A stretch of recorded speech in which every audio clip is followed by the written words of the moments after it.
Hello and welcome back to fun and chill. तो दोस्तों, आज मैं जिस मूवी को एक्सप्लेन करूंगी वह सच्ची घटना पर आधारित है, या फिर यह कहें कि सच्ची घटना से इंस्पायर्ड है। इस मूवी का नाम है द डिलीवरेंस, जो कि एक सुपर नेचुरल हॉरर कैटेगरी की मूवी है। उम्मीद करती हूँ कि आपको यह देखने में काफ़ी मज़ा आएगा। स्टार्टिंग में थोड़ी सी मूवी स्लो होगी, लेकिन एंड में आपको मज़ा आ जाएगा। तो चलिए अब बिना किसी देरी के चलते हैं सीधा वीडियो की तरफ। तो मूवी की स्टार्टिंग होती है पिट्सबर्ग, पेंसिल्वेनिया से, जहां हम एक डिवोर्स्ड मदर इब्नी और उसके सबसे छोटे बेटे आंद्रे को देखते हैं, जो कि वॉल पर पेंटिंग कर रहा था। एब्नी अपने परिवार के साथ हाल ही में यहाँ पर शिफ्ट हुई थी और उनका यह तीसरा घर था। अब एब्नी के परिवार में उसकी माँ ब्रेटा होती है, जो कि उसकी बायोलॉजिकल मॉम है, और एब्नी का बड़ा बेटा नेट और उसकी बेटी शांटे।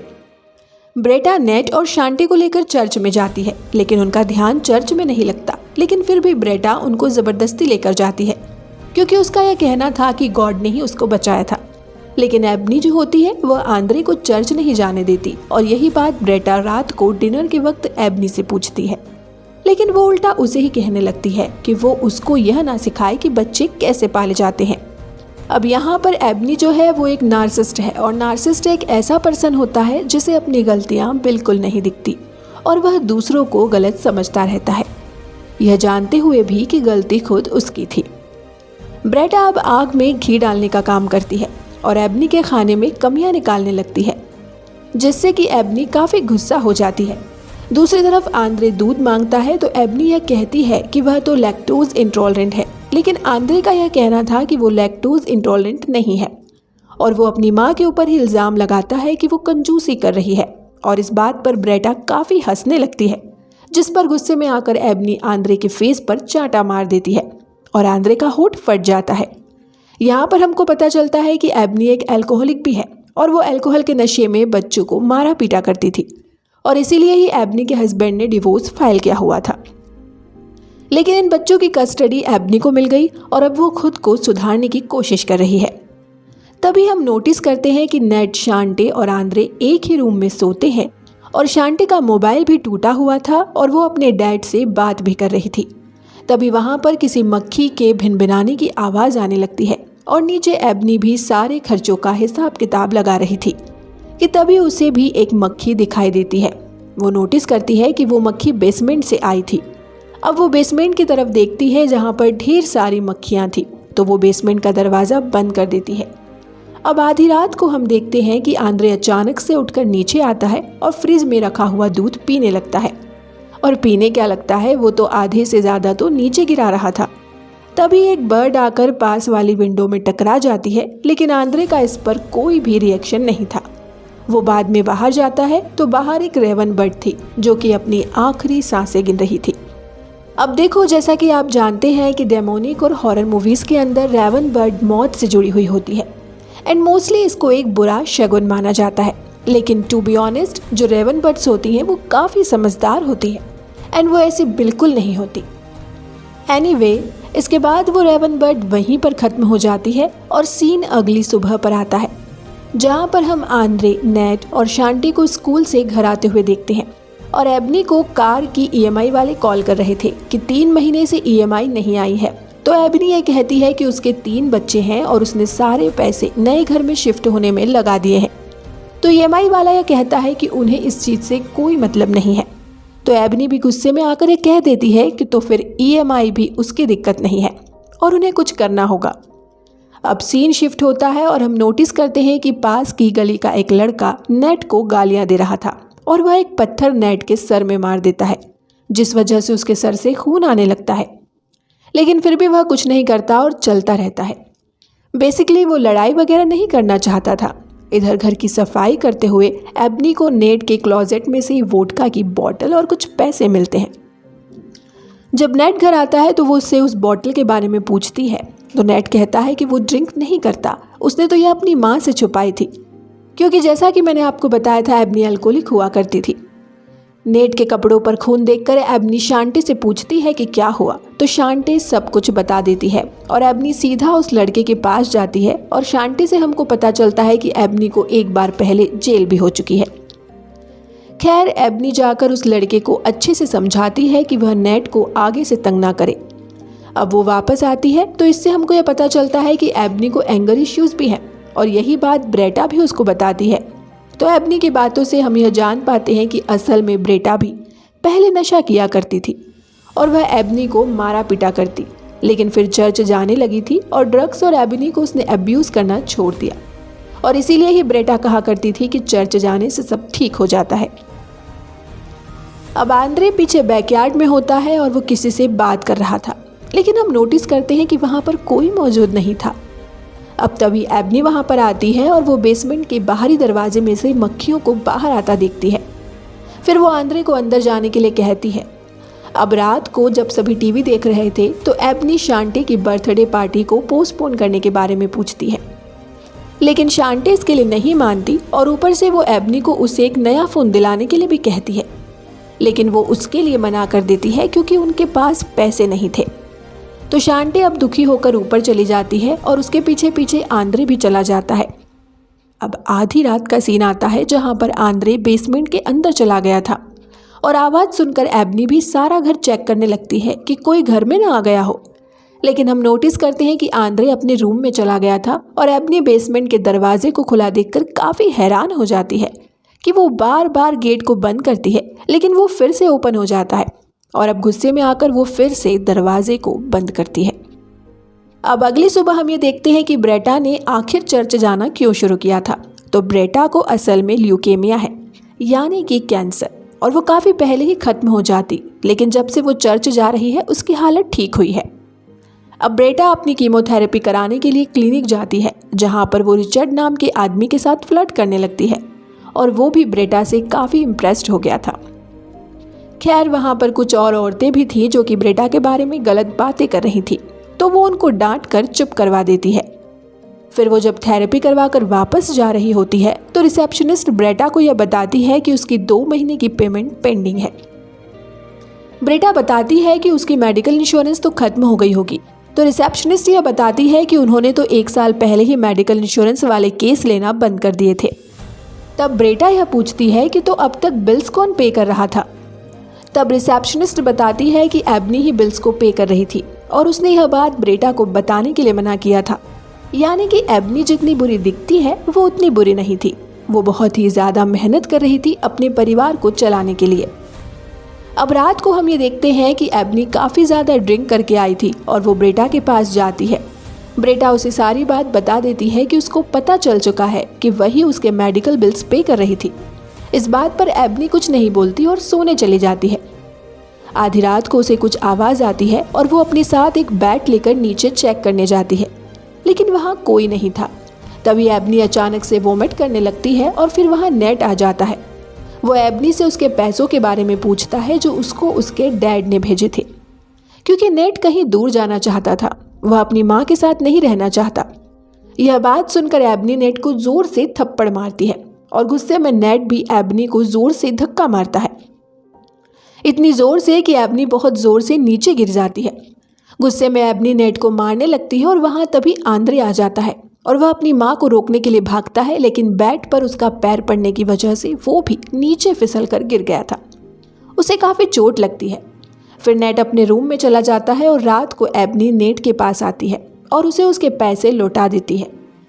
वो उससे कहती है कि उन्हें उसकी ज़रूरत है इसलिए वह ना जाए, और यह वो पैसे थे जो कि वोडका की बोतल के साथ मिले थे जो कि उसके पिता ने उसे भिजवाए थे। अब अगले दिन एबनी एक पेस्ट कंट्रोल वाले को बुलाती है और उसे बेसमेंट के अंदर एक मरी हुई काली बिल्ली मिलती है जिस पर मक्खियाँ लग रही थी। तो अब आपको समझ में आया होगा कि मक्खियाँ कहाँ से आती थी। फिर इसके बाद हम सिंथिया को देखते हैं जो कि एबनी की कस्टडी ऑफिसर है और वो यहाँ पर बच्चों को देखने के लिए आई थी कि बच्चे सही हैं या फिर नहीं, क्योंकि एबनी सिंथिया को बिना बताए घर चेंज कर रही थी। अकेले एबनी ही नहीं बल्कि बाकी सभी बच्चे भी सिंथिया को पसंद नहीं करते थे। फिर सिंथिया अंदर जाकर बच्चों के बॉडी पर लगे हुए चोट के निशान के बारे में पूछती है, लेकिन बच्चे कुछ नहीं बताते। फिर सिंथिया वहाँ से जाने लगती है और जाने से पहले वो शांटी को अपना कार्ड भी देकर जाती है। यहाँ पर सिंथिया और ब्रेटा तो एक दूसरे से और भी ज़्यादा नफरत किया करते थे। तभी हम नोटिस करते हैं कि बाहर ब्रेटा और एबनी को कार में एक लेडी दिखाई देती है। तो ब्रेटा यह कहती है कि हो सकता है कि वो एक चाइल्ड प्रोटेक्शन ऑफिसर होगी जो कि उन पर नज़र रख रही है। अब सीन शिफ्ट होता है और सभी शांति की बर्थडे पार्टी में आए थे, यानी कि उसका बर्थडे सेलिब्रेट किया जा रहा था। हम नोटिस करते हैं कि यहाँ पर रिचर्ड और एबनी की फ्रेंड एजिया भी आई हुई थी। खैर, वो सभी बहुत इंजॉय कर रहे होते हैं और एबनी शांति के लिए एक नया फ़ोन भी लेकर आती है, जिसके बाद एबनी ड्रिंक करती है और इसीलिए वो सभी बच्चों को ऊपर सोने के लिए भेज देती है। लेकिन तभी एबनी को कहीं से दरवाजे पर खटखटाने की आवाज़ आती है और आवाज़ बेसमेंट से आ रही थी।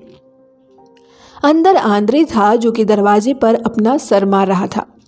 एबनी अब उसे होश में लाने की कोशिश करती है और आखिरकार वह होश में आ जाता है।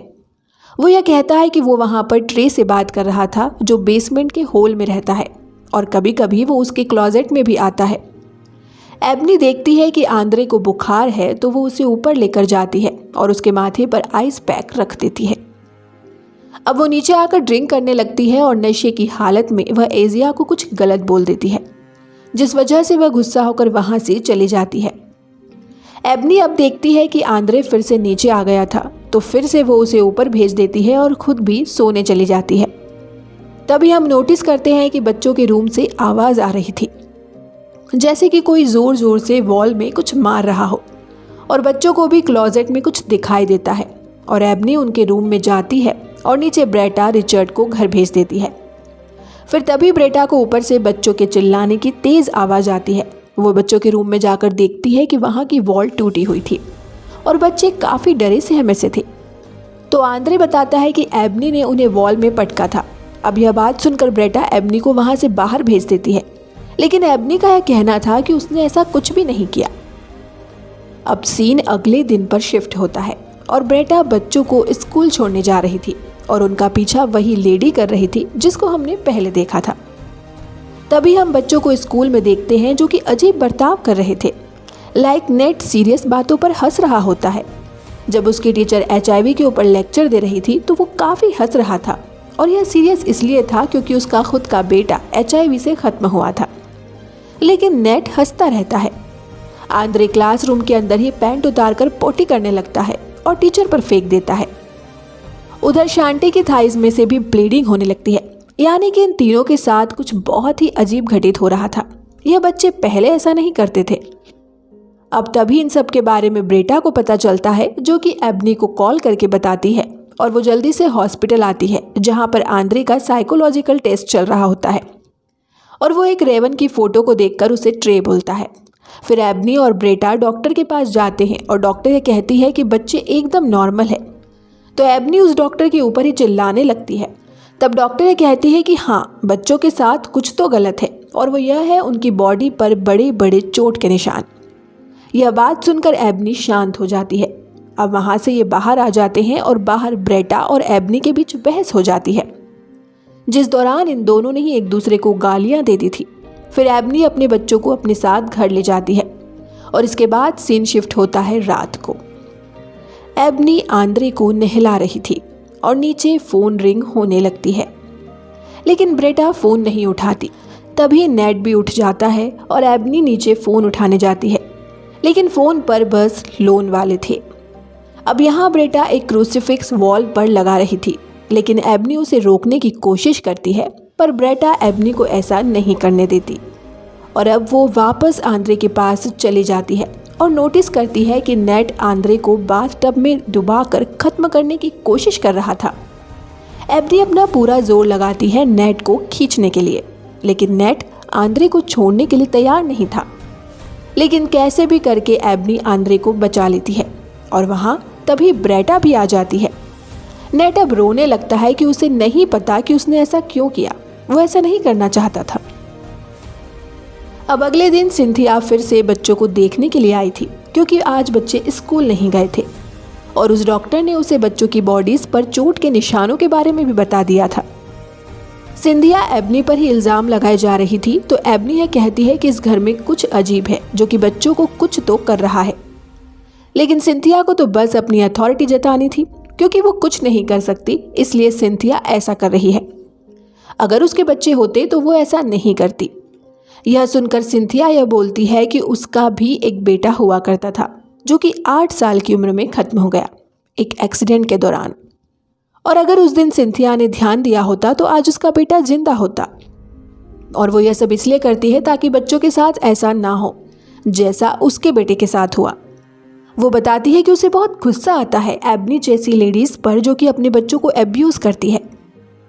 खैर, तभी ऊपर से ब्रेटा एक बैट लेकर आती है और सिंथिया को वहां से जाने के लिए कहती है, जिसके चलते सिंथिया डर कर वहां से चली जाती है।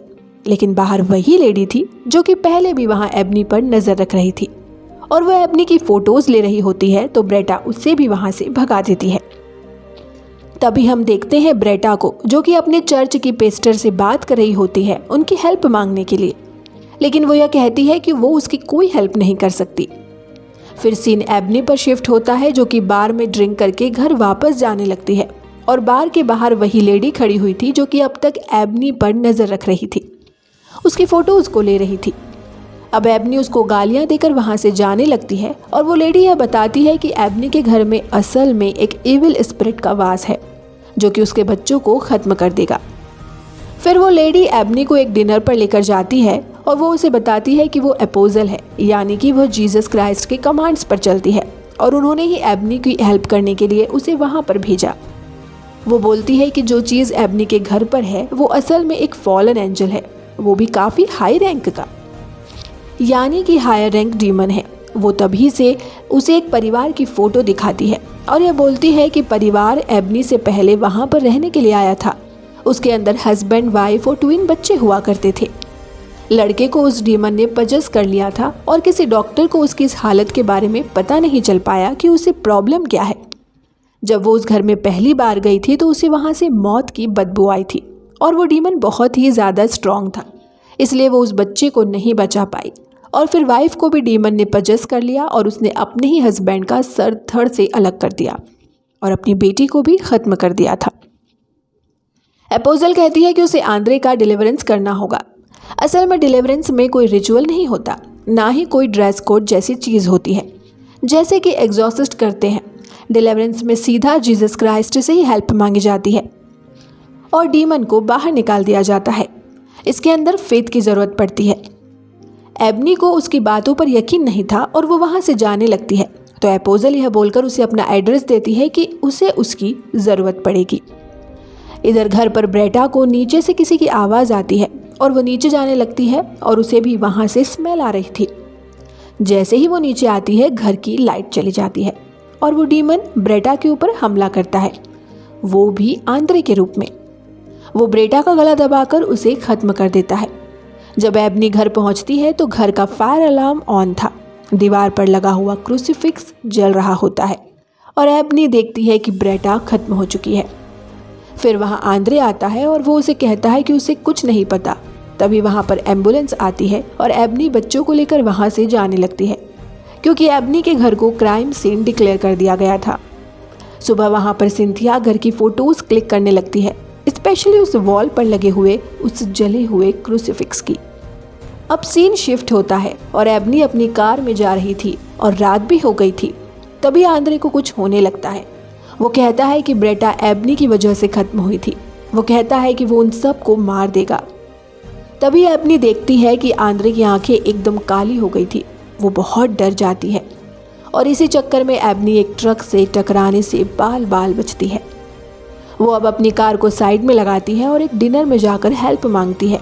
ये कहती है कि कोई चीज़ है जो उसके बच्चों को ख़त्म कर रही है और सभी बाहर आकर कार में बच्चों को चेक करते हैं जिन्हें कुछ भी याद नहीं था। अब सीन हॉस्पिटल की तरफ शिफ्ट होता है और एक डॉक्टर एबनी से सवाल पूछ रही थी। थोड़ी देर के बाद में सवाल जवाब खत्म होने के बाद एबनी के पास सिंथिया आती है और वो उसे बताती है कि एबनी पर चार्जेस नहीं लगेंगे, लेकिन वह बच्चों को फॉस्टर केयर भेज देंगे। बच्चों को फॉस्टर होम जाते देख एबनी बहुत रोती है। इन सब के बाद एबनी एपोजल के पास जाती है और एपोजल यह बताती है कि वो डीमन आंद्रे के जरिए बाकी दोनों बच्चों को भी कंट्रोल कर रहा है। उधर हॉस्पिटल के अंदर आंद्रे की हालत बहुत खराब थी। डॉक्टर सिंथिया को बताती है कि वह किसी और ही भाषा में बात कर रहा था और जो कुछ आंद्रे के साथ हो रहा है उसे देखकर सिंथिया को भी अब एबनी की बात पर यकीन था कि उनके घर में कुछ ना कुछ इविल ज़रूर था। इधर एपोजल एबनी को गॉड पर विश्वास करने के लिए कहती है और एबनी यह बताती है कि एक दिन ब्रेटा घर में एक आदमी को लेकर आई थी। ब्रेटा खुद ड्रग्स के नशे में सो गई थी, लेकिन उस आदमी ने एबनी के साथ ज़बरदस्ती करी थी। उसने गॉड से हेल्प मांगी थी, लेकिन उन्होंने उसकी बात नहीं सुनी और उसी दिन से उसका फेथ खत्म हो गया था। और यही रीज़न था कि वो अपनी माँ से काफ़ी चिढ़ती थी। अब यहाँ पर एपोजल कहती है कि फेथ से ही उस डीमन को बाहर निकाला जा सकता है और वो दोनों अब प्रेयर्स करने लगते हैं। तभी हॉस्पिटल में सिंथिया आंद्रे के पास जाती है और आंद्रे के अंदर का जो डीमन होता है उसे सिंथिया के बेटे के बारे में पता था, तो वो उसको इमोशनली मैनिपुलेट करके उसके स्ट्रैप्स को खोलकर उसे आज़ाद करने के लिए कहता है। लेकिन सिंथिया इसके लिए मना कर देती है। तो आंद्रे के अंदर का डीमन वो स्ट्रैप तोड़कर बेड से कूदकर नीचे फ्लोर पर आ जाता है और फिर वॉल के ऊपर क्रॉल करने लगता है। तभी डॉक्टर ये कहते हैं कि वो इन सब के पीछे का एक लॉजिकल रीज़न ढूंढेंगे, लेकिन सिंथिया कहती है कि उसमें कुछ भी लॉजिकल नहीं है। इधर एबनी नर्स के कपड़े पहनकर हॉस्पिटल आ गई थी और वो किसी तरह आंद्रे के रूम में पहुंच जाती है। वो उसे उठाकर वहां से बाहर आने लगती है। डॉक्टर्स अब आंद्रे के बारे में पूछते हैं, तो बाकी डॉक्टर्स और नर्सेज भी उस रूम में जाने से डर रहे थे। जब डॉक्टर अंदर जाता है तो वहाँ पर आंद्रे नहीं था, क्योंकि आंद्रे को तो एपोजल और एबनी अपने साथ ले गई उसका डिलीवरेंस करने के लिए, जहाँ पर वह पहले आंद्रे को बांधते हैं और फिर उसे बाहर निकलने के लिए कहने लगते हैं, यानी कि उस डीमन को। एपोजल उसके ऊपर होली वाटर छिड़क देती है और डीमन दर्द में चिल्लाने लगता है। वो अपना रूप बदल लेता है और ब्रेटा में चेंज हो जाता है, जिसके लंबे नाखून और तेज दांत थे। वो एपोजल का मजाक उड़ाने लगता है। और इधर हम नेट और शांटे को देखते हैं, जिनको दर्द हो रहा था, क्योंकि वो दोनों भी काइंड ऑफ पजेस हो रहे थे। और आपको याद होगा द एग्जॉर्सिस्ट बिलीवर के अंदर भी 2 लड़कियां एक साथ पजेस हुई थी, तो यहाँ पर भी वैसे ही कुछ सिमिलरिटीज थी। अब यहाँ पर डीमन खुद को आज़ाद करके फ्लोर पर लेट जाता है। वो काफ़ी स्ट्रांग था और एपोजल बार बार उसे बाहर निकलने के लिए कमांड कर रही थी। डीमन तेज हवाएं चलाने लगता है तो एबनी विंडोज़ को बंद करती है। ऊपर के विंडोज़ को वो बंद करने जाती है कि तभी डीमन वापस आंद्रे का रूप ले लेता है और अचानक गायब हो जाता है। फिर वो एपोजल को हवा में उठा लेता है और पटक पटक कर फेंकने लगता है, जिस वजह से एपोजल अधमरी सी हो जाती है। अब जब एबनी नीचे आती है तो डीमन एपोजल के पास बैठा था और फिर वो अचानक गायब हो जाता है। एबनी एपोजल के पास जाती है और वो ये कहती है कि वो उस लड़के को बचा नहीं पाई थी, इसी वजह से उसका फेथ खत्म हो गया है, या फिर यह कहें कि कम हो गया है। लेकिन एबनी को अपना फेथ स्ट्रांग रखना होगा अपने बच्चे को बचाने के लिए, अदरवाइज वो भी नहीं बचेगा। फिर इसके बाद एबनी एपोजल से होली वाटर लेकर नीचे बेसमेंट में जाती है, लेकिन अब तक एपोजल खत्म हो गई थी।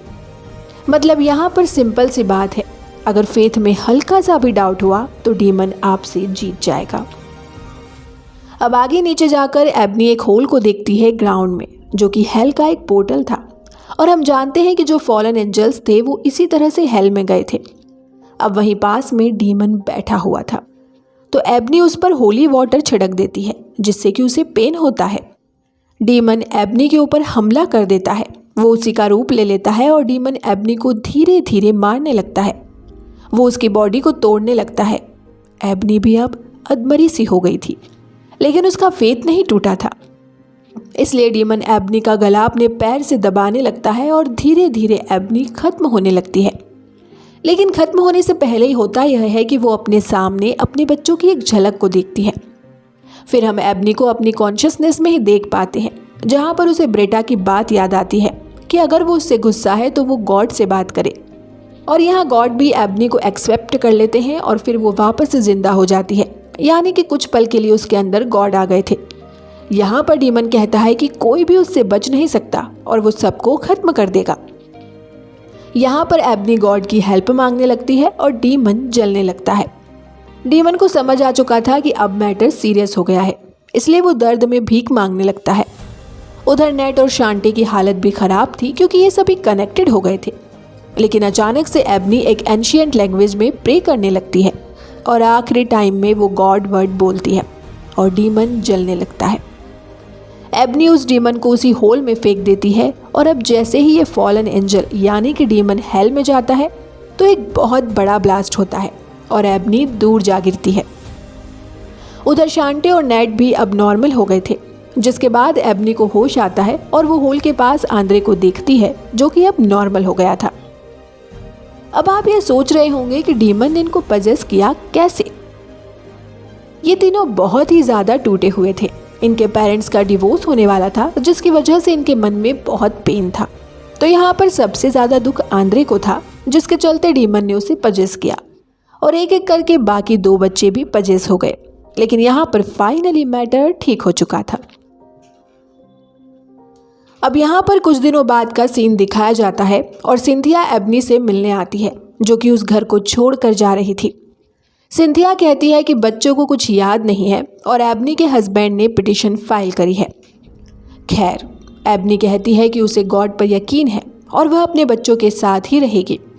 एबनी सिंथिया को एक क्रूसीफिक्स पेंडेंट भी देती है और गॉड पर भरोसा रखने के लिए कहती है, यानी कि एबनी का जो फेथ था वो वापस रिस्टोर हो गया था।